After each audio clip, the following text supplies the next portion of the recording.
বন্ধুদের সঙ্গে খেলাধুলার বয়সে তার কেটেছিল ক্যামেরার সামনে। সংসারের অভাব তাকে বাধ্য করেছিল সিনেমায় অভিনয় করতে। পরে বাংলাদেশের সেই মেয়ের হরিণী চোখই জয় করল ওপার বাংলার চলচ্চিত্র মহল। বলছি সাবিত্রী চট্টোপাধ্যায়ের কথা। তার মতো সহজাত স্বচ্ছন্দ অভিনেত্রী বাংলা ছবির জগতে মেলাভার।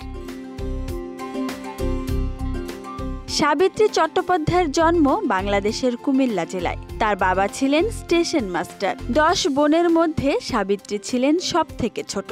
পরবর্তীতে ঢাকায় বাগান সহ বাড়ি করেছিলেন তার বাবা।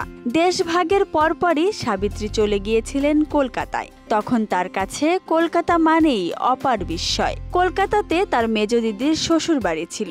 মেজ দিদি তার ছেলের কর্মস্থল জলপাইগুড়িতে থাকলেও তার পরিবারের অন্যান্য সদস্যরা থাকতেন কলকাতায়, আর সেখানেই ঠাঁই হলো সাবিত্রীর। শৈশবের সেই স্মৃতি এখনো সজাগ তার মনে। নতুন শহরে আত্মীয় বাড়িতে আশ্রিতা সাবিত্রী পড়লেন মহাবিপাকে। ঢাকা থেকে খরচ পাঠাতে পারছিলেন না তার বাবা। বাধ্য হয়ে বিভিন্ন জায়গায় নাচের অনুষ্ঠান করতেন সাবিত্রী। সেরকম একটা সময়েই তার পরিচয় হয় ভানু বন্দ্যোপাধ্যায়ের সঙ্গে।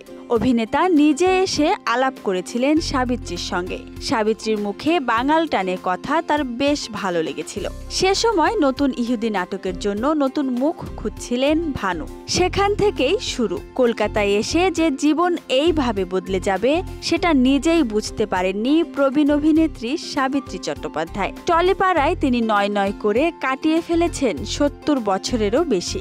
এত বছর শুধুই কাজ করে গিয়েছেন এই কিংবদন্তি অভিনেত্রী।